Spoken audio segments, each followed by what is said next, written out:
Hi, how are you? I'm great. It's good to Good. see your face. Good to see you as well. Yep. Have you had a good weekend? Did you have a good weekend? Yeah, it was good. It Good. was, you know, full but good. How about you? Yeah, same here. Great, great. Hi, Hello. Welcome. Thank you. This is Marie Martin. Marie. Okay, Marie. Thanks for joining us, Marie. Okay, I'm looking forward to it. Great.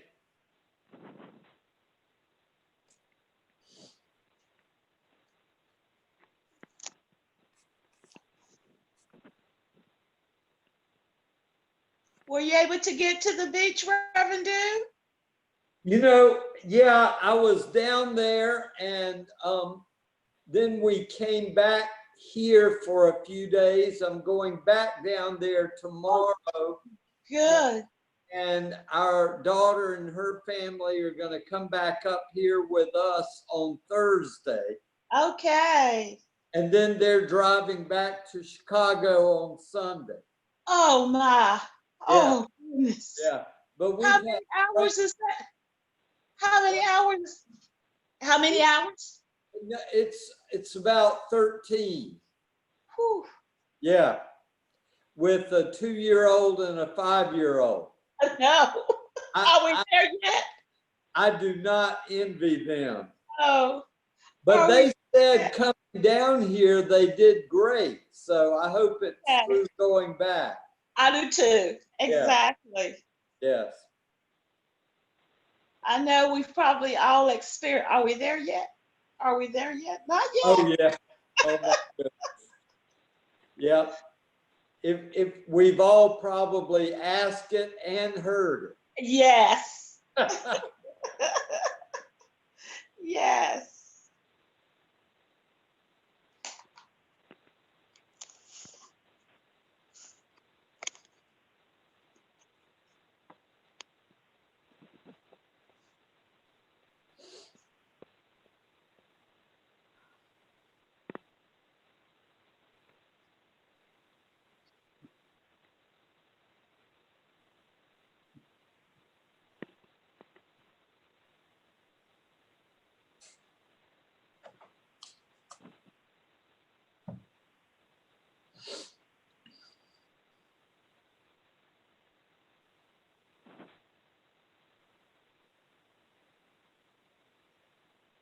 I was out. My husband's birthday was yesterday.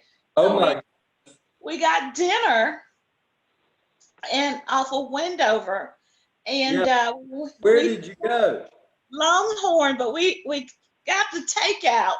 Oh, yeah. And the time that we went, we had no idea that they were protesting on Wendover. Oh, yeah. And we had to go all the way around. It's like we went around the barn to get to the front door. But they had everything blocked off. I So I bet that's right. husband said, "Will you Google to see exactly? Maybe, I'm not quite sure. Maybe the president is in town. Who knows what's happening?"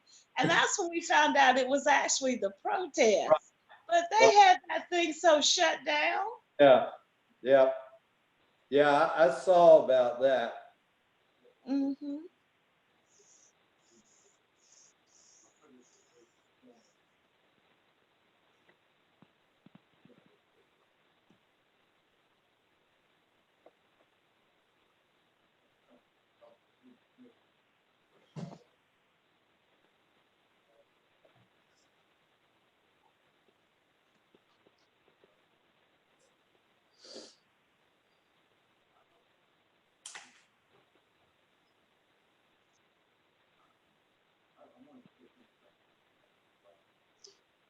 We had a lot of workers at the church today. They were mowing the bottom field that we have around the Yeah, church. yeah. Couple trees that are being removed for Oh, safety. wow. So it was buzzing like a bee. It was happening, wasn't it? Yes, it was. Hey y'all, how you doing? Hi, Ina. Is that Oh man, Ina? That's okay. We know your voice. no, but my new approach to going in has been to go in under my name and then just don't launch from like the St. James website and just Uh-huh. in the meeting ID. And I'm still St. James. I know. I can't fit. I can only pull it up. Initially started with my tablet, and I tried to move it to my laptop, but it won't. It won't pick it up on my laptop. Even though I get Zoom, it won't Yeah. allow me to be the host And because I now, did it on my laptop, on my tablet. and now I'm not even getting video. Okay. I'm gonna leave real fast and do it again. Let's see. Okay.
Hi, Welcome, Kim. Kim. Hello, Hi. how's everyone this evening? Okay. How about you? Doing very well, thank you. Good. Hello. Hello. There. Well, let's see. They're buzzing in. Let's get everybody in. That's Hello, great. everyone.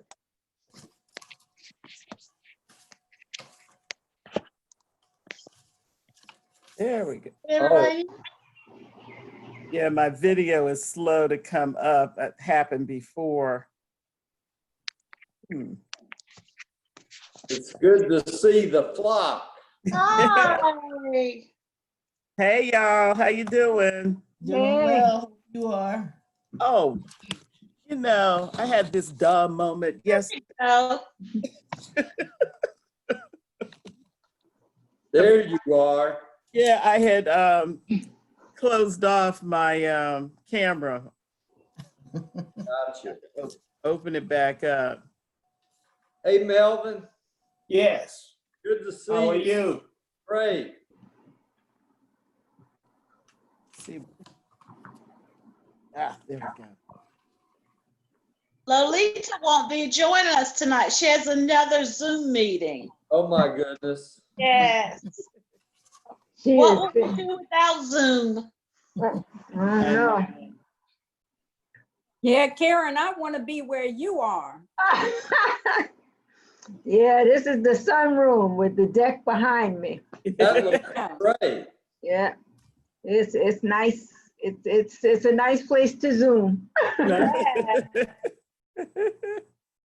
Yeah. How is everybody? Doing well. Well, Today's a good day. yeah. Hey, Tamisha. Hello. Hi, Tamisha. Hey. Hi, Misha. Hi, everyone. How are you? Tyrone. Pretty good. How are you? Doing well, doing well. Is that Elder Martin down on the phone? Yes. Yeah, I'm down Yeah. here. Hey, Hello, How Miss you Martin. I gotta call you after this meeting. I keep Oh, okay. I keep forgetting. That's all right. I'll be here. All righty. Oh, I just need to go get my notebook. All right.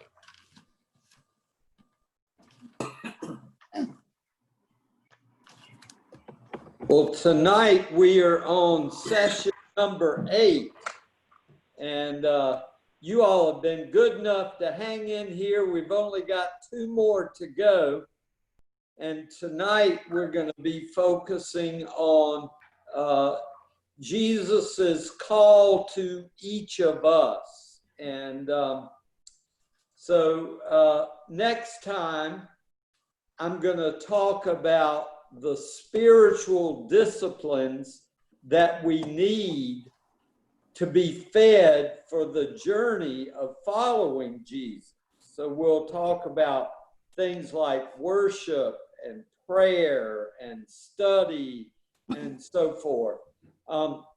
Different disciplines that help feed us and strengthen us and sustain us for the journey. And then our last session, I'm going to be really depending on you all, because I'm going to be inviting you to share your own sense of leading and calling and purpose as you feel Jesus calling you at this time and place in your life. So that will be our last session. But tonight, I want to talk about call in a way that I hope is going to help us all to think about how God may be speaking to us in our time, in our day, in our situation. Because as I've tried to say, I don't want this study to just stay up here in our heads, but I want it to come down to our hearts and our hands and our feet, so that we're living it out, so that when someone says, remember that radical Jesus thing? Oh yeah, I remember when we studied about it. Well, I'm more interested in us following him. Amen? Amen. And So tonight, I wanted to begin just by sharing a little story of my own sense of calling to ministry. For some reason, whenever people ask me, how did you decide to go into ministry? I've always said, well, I didn't know ministry was optional. Mm. So the point is that if we are following Jesus, we are all called to ministry. And I think that's true, not just for preacher types like me, but for all of us. We all are called to ministry. And for some people, that ministry may be preaching. Some people, it may be teaching. Some people may be a doctor. Someone may be a nurse. Someone may be behind the cash register at Wendy's. And somebody may be driving a bus. But wherever you are, you have a pulpit. Okay? And we are all, as followers of Jesus, called to ministry. And so I remember growing up that for me, I felt called to be involved in political things. I remember in high school writing my senior paper on abolishing capital punishment. And when I was in college, I majored in politics, and it was kind of a weird time. I finished high school in '69 and graduated from college in '73. And so it was kind of a time like this, you know. Dr. King, Bobby Kennedy were assassinated in '68, of course, and that was a time when, on the one hand, there was a lot of idealism and hope that change could come, and yet a lot of hopes were dashed in '68, '69. And then Watergate, and when that came along, I went with one of my professors to the National Democratic Convention in '72, and then Watergate, and I just kind of came to the conclusion that for me, politics was dealing with the symptoms of the illness. And our faith had the opportunity to deal with the root causes. And that's why part of the reason I call this study together Radical Jesus, because the word radical means getting at the root, right?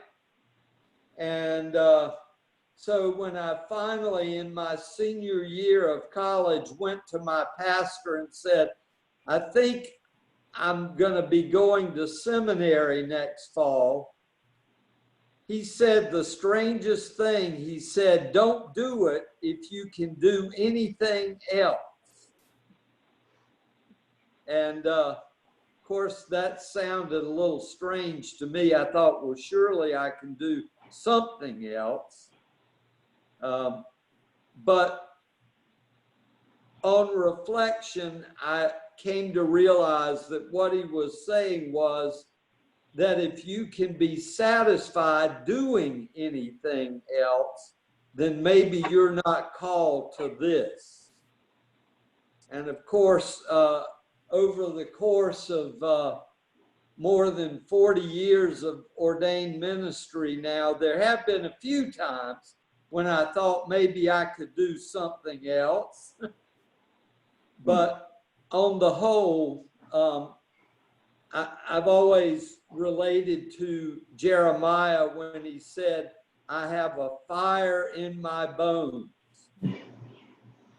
And that's a way of saying, I can't really do anything else. And so I've been blessed to be able to be in ministry. And, they have retirement age, and they have benefits in our denomination that come with retirement and Social Security and Medicare and all that.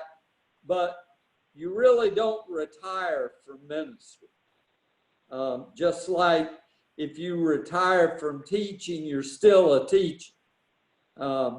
You're always a teacher, and so forth.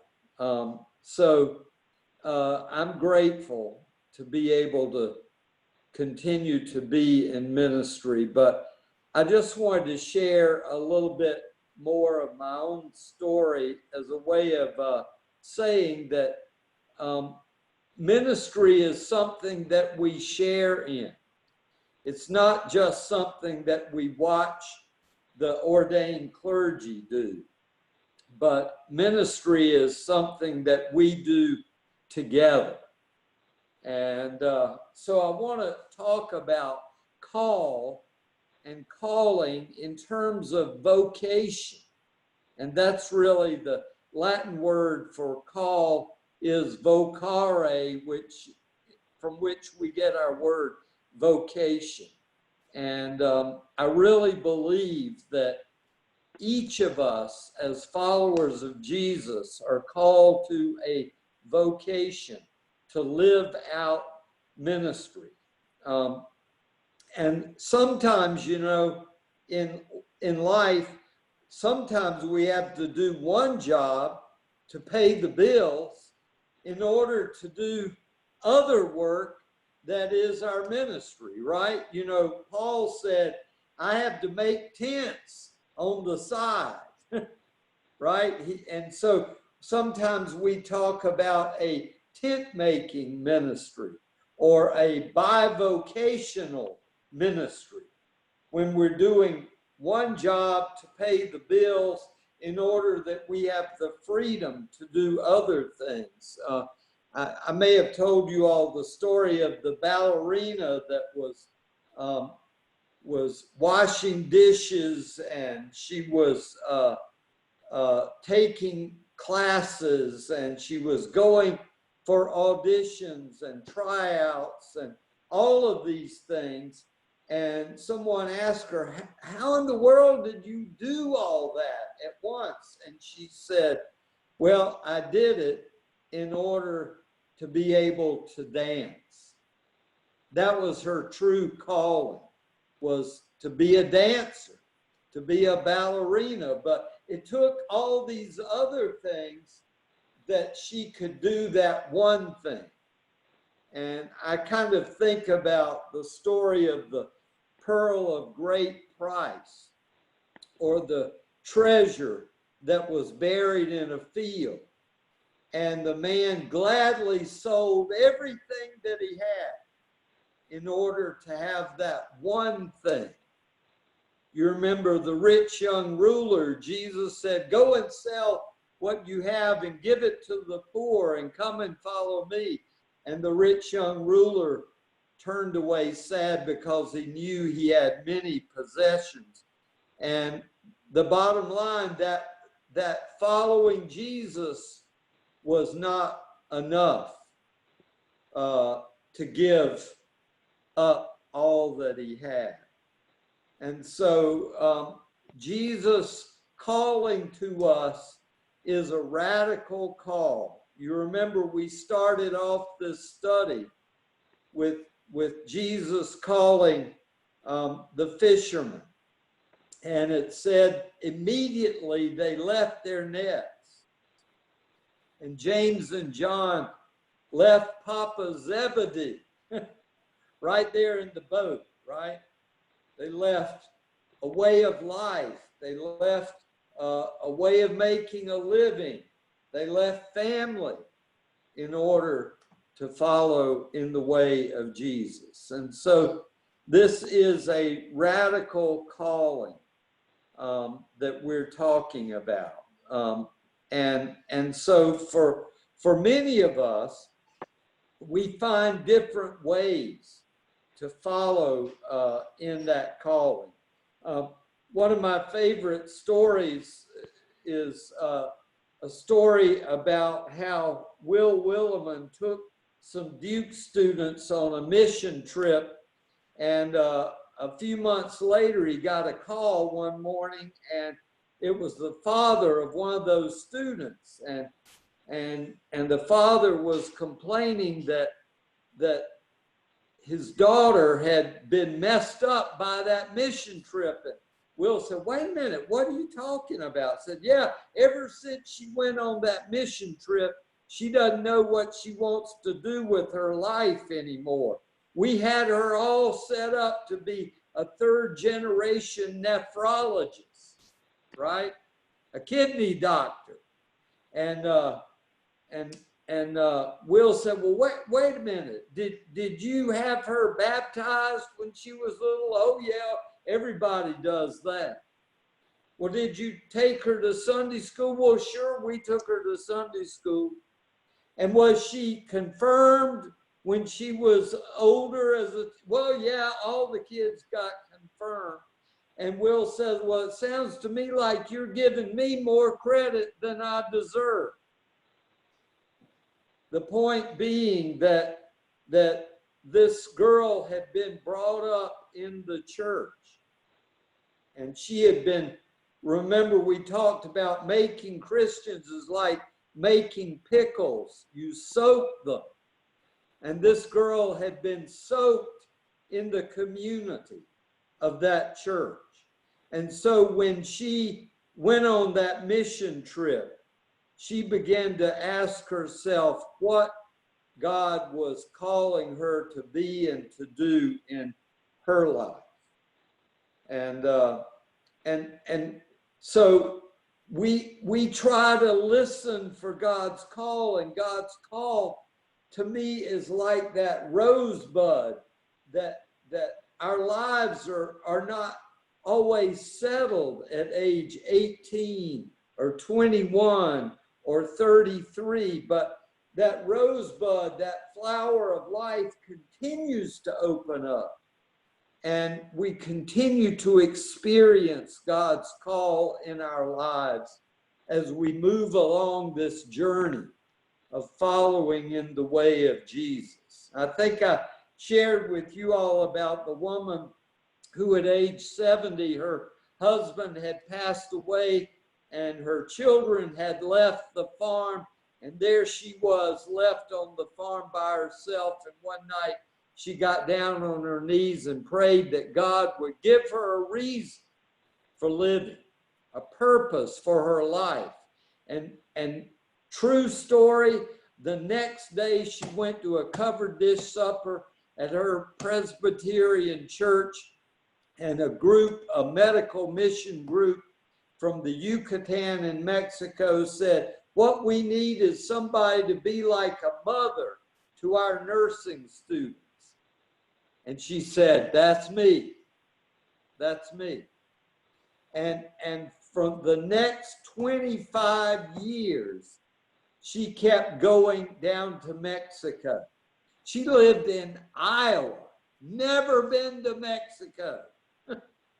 But for the next 25 years, she went down there. I'm just telling this story to say this business of call is not just for 18-year-olds or 21-year-olds or 33-year-olds. It might be for a 70-year-old. You know, God's calling to us continues throughout our lives. And so I'm just encouraging us to be open to hearing that call. One Christian writer, Frederick Buechner, described call like this. He said, call is the place that God calls you to where your joy and the world's need intersect. That's a powerful image, where your joy, not happiness always, but joy, deep joy, meaning and purpose, where that intersects with the world's need. And so that might be a way of hearing God's call to us. And I think Matthew 25 gives us a great paradigm for that, because Jesus said to the sheep and the goats, when they said, Lord, when did we see you hungry, right? When did we see you thirsty? When did we see you a stranger? When did we see you sick or in prison? And he said, whenever you did it unto one of the least of these, you did it unto me. So God's calling for us may be that place of deep joy in our lives, deep meaning and purpose intersecting with the world's need. Every now and then I'll say, I'm not sure we need another person to write commercials. I'm not sure the world needs that. I'm not sure we need somebody to make a new, more powerful machine gun.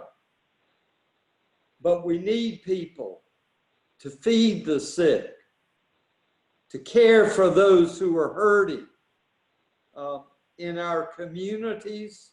You know, the mission field, I saw one church, they had a sign out on the edge of their parking lot. and it said, welcome, as you drove into the parking lot. And then as you were leaving the parking lot, it said, you're entering the mission field. The mission field is right at our doorsteps, right? The mission field is all around us. When it says, go to all the nations, baptizing them in the name of the Father and the Son and the Holy Spirit. I think you all know this better than I do, but I've heard that there are folks in the Guilford County school system who speak 150 different languages. All the nations are right here on our doorstep, right? So this call is something that we continue to hear throughout our lifetime. I want to just share a little bit of some things that I think are good indicators of call, but I want to begin by just sharing a mission statement from a particular church that I think is really powerful. It says, our mission is to follow Jesus in word and deed, in what we say and in what we do, and invite others to do the same.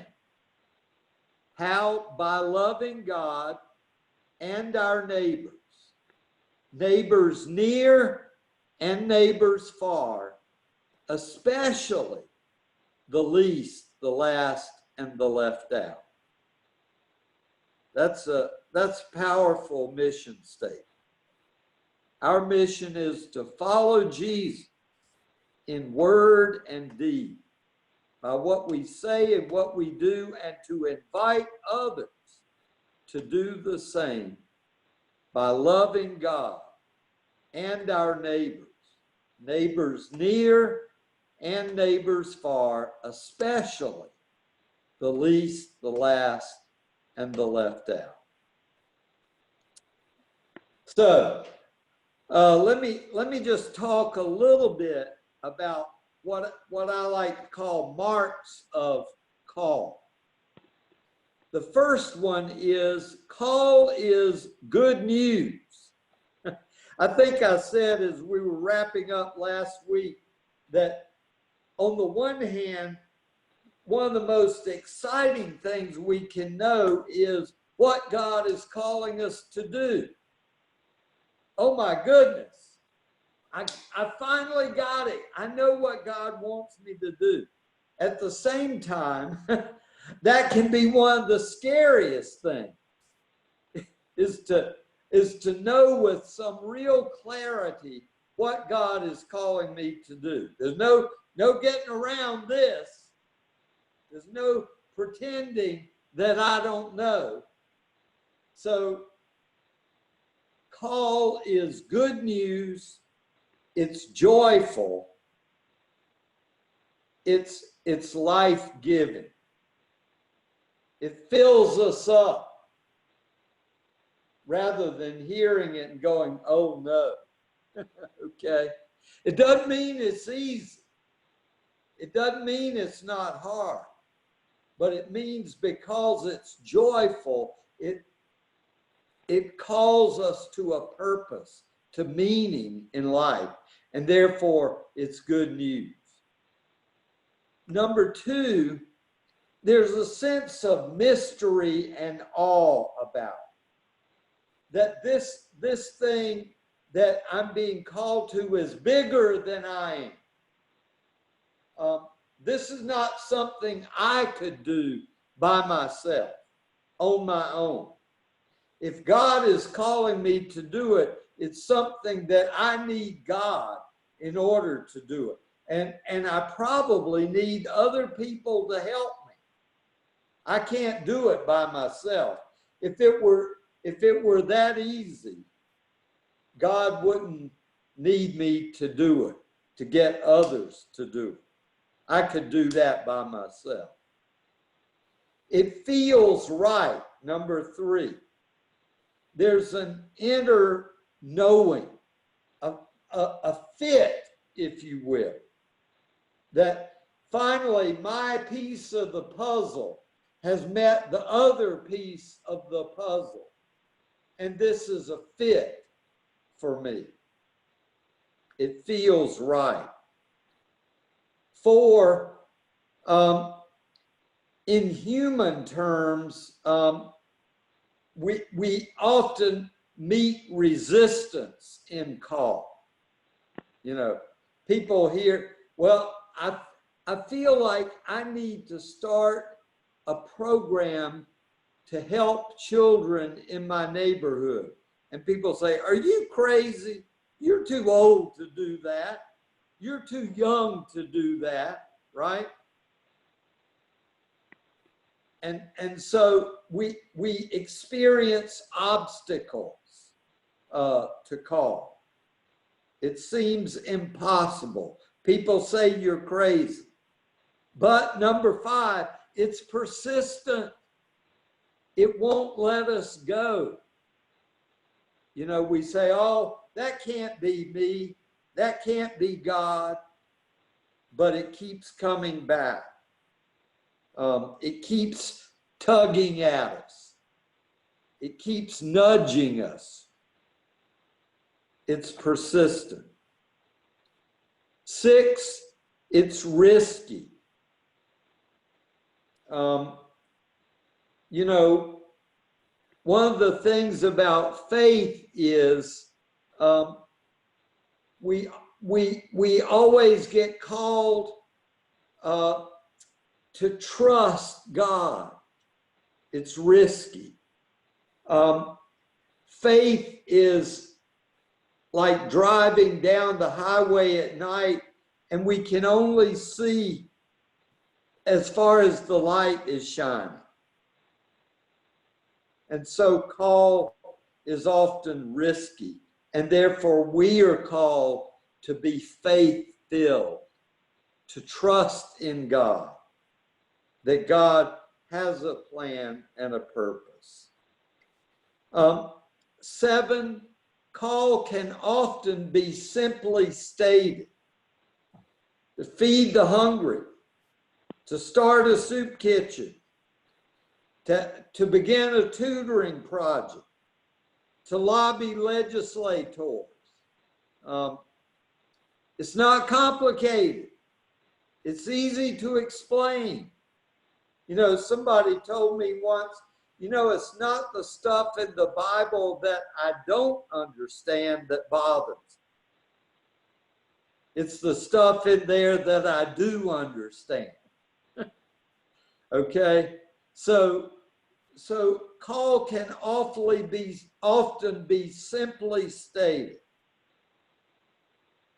Number 8, call sometimes is evolutionary. That is, it unfolds. We often sometimes get involved in things we say, if I had known what I was getting into, right? I never would have started this.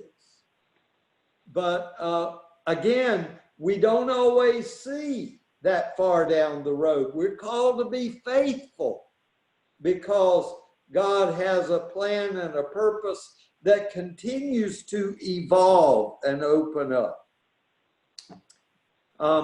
Number 9, call is growth producing.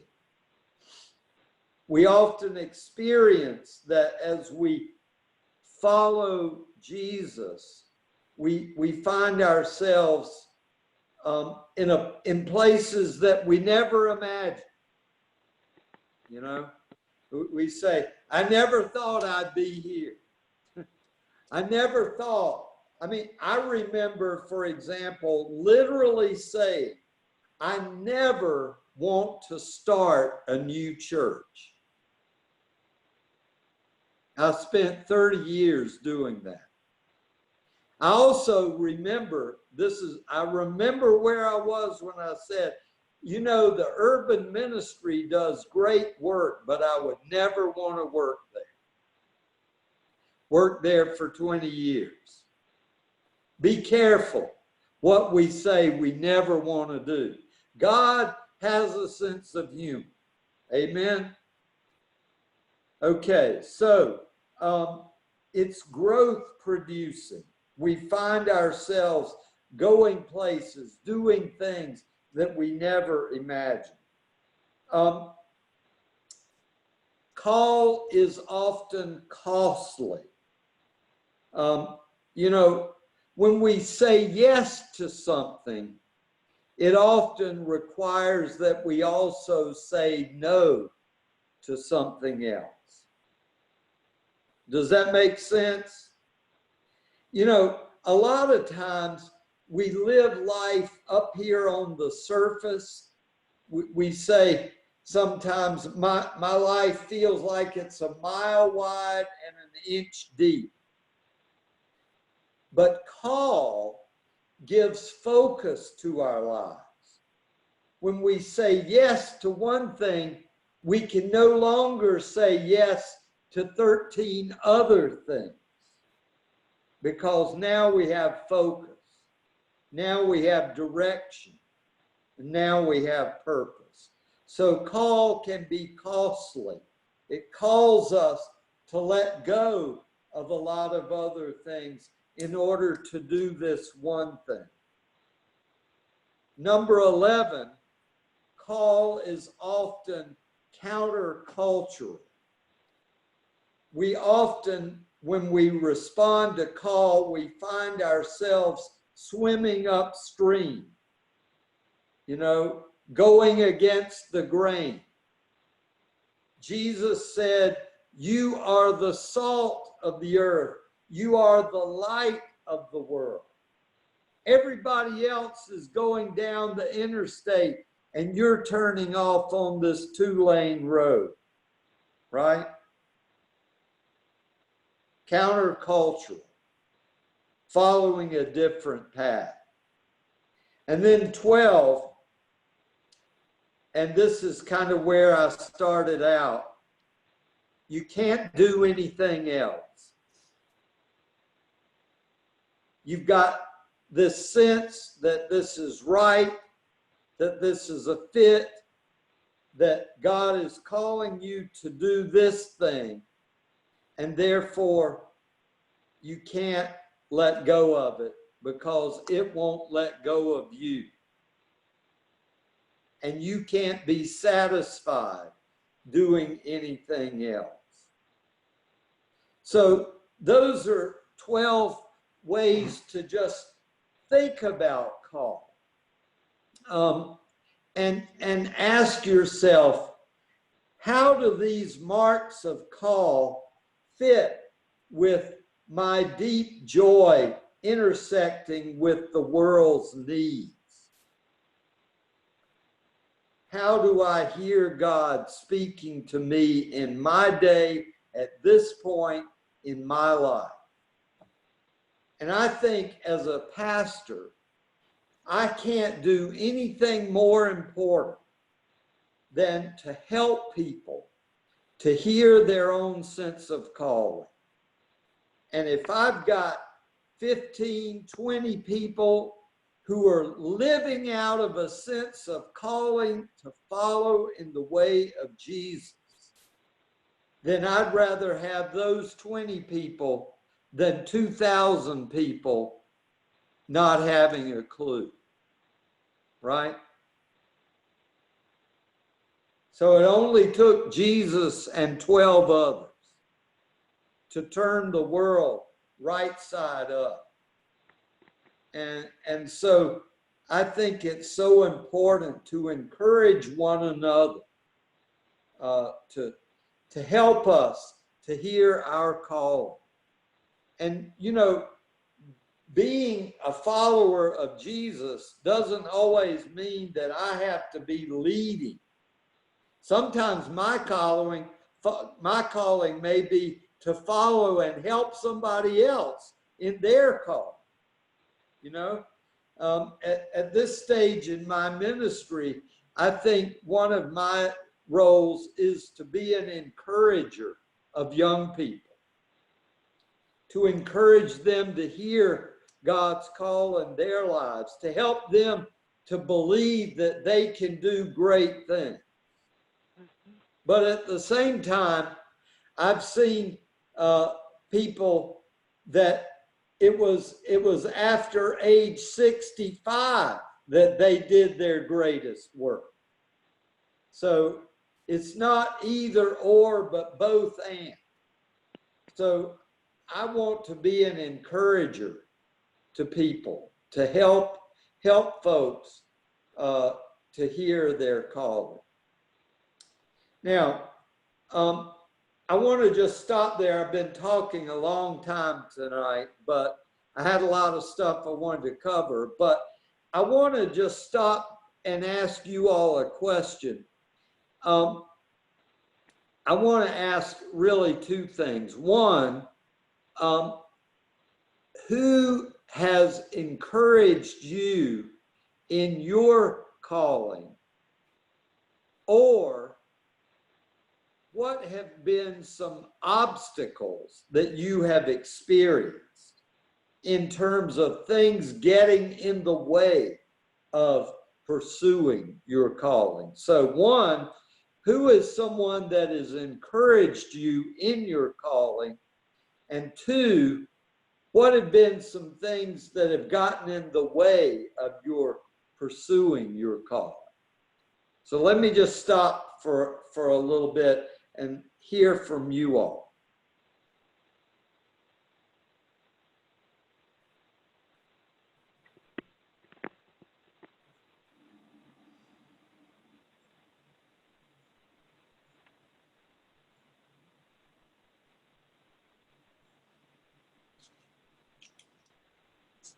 One of the things that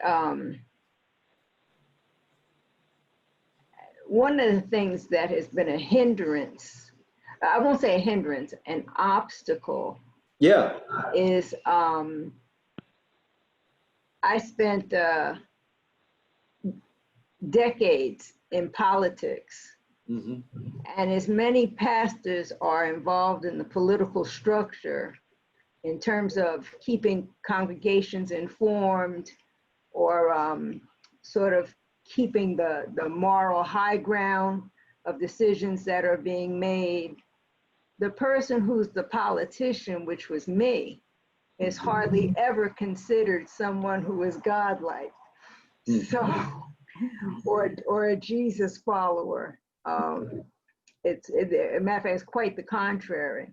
Mm-hmm. So it is a hard, shall we say, a hard road to hoe in terms of trying to respond to your call when you are engaged in another area of profession, another profession that for the most part seems contrary to the general public. It really isn't, but it appears that way, and rightfully so. I mean, with all justifiable reasons.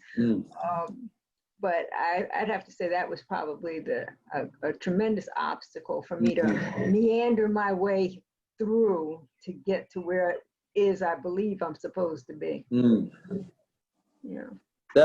That's a great example. Thank you for sharing, Karen. Others? No, for me, you know, we had just retired and we moved, and then the coronavirus came, and you know, I had plans of things that I wanted to do. The two things that I just feel, I don't know, in my spirit, I wanted to work in a school, in an elementary school, as a volunteer, because I really think it's important for children to see Black people who care about them. And it's something that I really, really wanted to do. I wanted to do that. And I also wanted to volunteer in the hospital. And the coronavirus is kind of upset that apple cart. So now I'm really lost and trying to figure it out. And Boy, hoping things that's get an obstacle, isn't it? Yeah, it is, because I'm more of a people person. I like to be in people's spaces, and with children, you look for those kids who are lost, who nobody pays attention to, and those are the ones that I want to pay attention to. I Yes. want to provide that help and assistance so that they feel good about themselves and know that they can do it. So that's kind of what I'm trying to figure out now, how to really make that work. One of my neighbors is a teacher, and I was thinking maybe Kim, maybe there's a way that I could volunteer with her, because she knows the kids who are having issues. That's exciting. My wife, it's really kind of funny, but it's been great. And she's had to adjust. But there's a program in town called, I think I'm getting this right, African American Male Initiatives, that's working with kids in elementary schools. And so she was interested in that, and she talked to the folks. She said, well, obviously I'm not African American or male, but they said, well, and so she's been working with this young man, and as you said, the coronavirus hit, and she's now been doing Zoom calls with him and his mom. And so, but as you say, Lucia, it's not the same as being with, but at any rate, I'm glad that's worked out. The other thing that I worked in health insurance for many, many years, for 37 years. And I worked in, Medicare, helping people who are over 65 understand their insurance. And that's something else I'm trying to get my, transfer my health and life insurance license down here to get a license. So I could perhaps help people for free, try and figure out the best approach for their health insurance. I'm sure that would be a huge help in sort of guiding people through that maze. Thank you.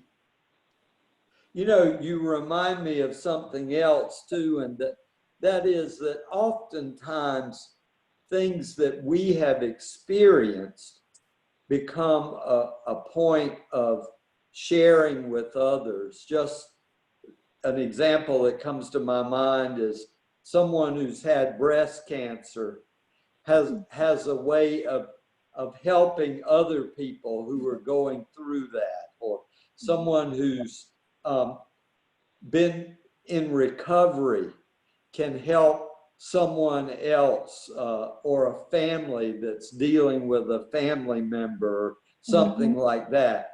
So those kinds of experiences can help us help others too.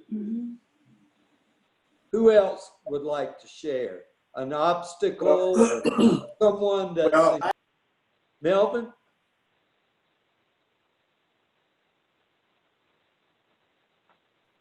I'm not hearing you, Melvin. Sorry.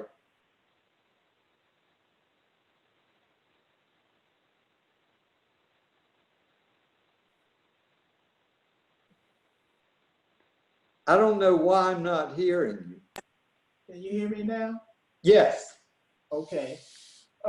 Your first question was who was the influence, and my influence was Dr. Nan Manuel. Oh yeah. Yeah, she was I used to call her my academic mother. And she was the one that really steered me into the health sciences. You know, I was in mathematics, and she steered me into the statistical field. Wow. Was very instrumental in getting me admitted into the School of Public Health at UNC Chapel Hill. Beautiful. And among the obstacles there was I was strong in the statistics field, but felt inferior because of other classmates who had stronger backgrounds in the health sciences than I did. Mm-hmm. I managed to work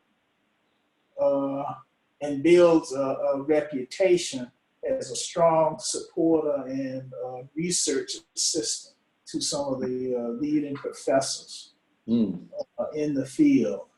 Last week I mentioned that I did work with Dr. John Hatch, who was a world-renowned health educator, and did some work for him in providing health education services to people in South Africa. Yes. And over the years, I have been able to provide mentorship to others going into the health sciences. And I myself am a recent cancer survivor. But 6 years ago, I had prostate cancer, and I was treated for that and provided assistance to those who were going through with their cancer treatments, different options, whether it's through chemo or whether it's through radiation or surgery. And when I was going through treatment, I became part of a support group to help others deal with the cancer treatments and the after effects of cancer treatment. Wow. Thank you for sharing. And combining that with my community health experience. Great examples. Thank you. Others? I was offhand can't think of any key person who was influential in my call, because I denied mine for most of my life. Actually, up until I retired, I'll say that. I never wanted to be a teacher. I never wanted to be an educator. My mother said, make sure you take education courses. I said, no, I never want to teach. I don't want to go into teaching because I can't do something else. I think that's a disservice to children. But I would say I was my own obstacle. Every time, the first time I was extended the opportunity of teaching, I didn't want to do it. It was as a teaching assistant, graduate teaching assistant. I taught at the college level for about 10 years. And I remember the day I walked into the classroom and looked at these students and said, I never, ever want to do this again. Okay. Did that for 3 more years, walked out, and what did I do? Went into training. It was like all of these things kept rolling in front of me, and even all the psychological assessments. What was the number one profession? Teaching. Every time I was like, give me a break. And so, and I told you it was persistent. I know. I enjoyed it, and then I would get tired of it. It wasn't meeting any of my needs. But I remember when I retired, I said, I want to go back to working with college students. I didn't know if it was going to be teaching. The only reason I didn't want to teach is because I didn't want to do another lesson plan. That's basically what it was about. But when I got here, I'd been introduced to Dr. Malveaux as she was coming in as president by my sister. Yeah. And I was able to do, I wasn't teaching, but I was doing career readiness. And then came to join St. James, got a campus ministry program. It was like things were finally coming into place for me. And so I could teach in other ways. I started looking at teaching in a different way. And so that's what I do now. You know, Anna, the thing you remind me of, and I bet we all can say amen to this, is we often can see things so more clearly looking back, right? Mm-hmm. And sometimes we can see how God was weaving a plan and purpose that sometimes in the moment we couldn't see. Yeah. Thank you. Anyone else like to share?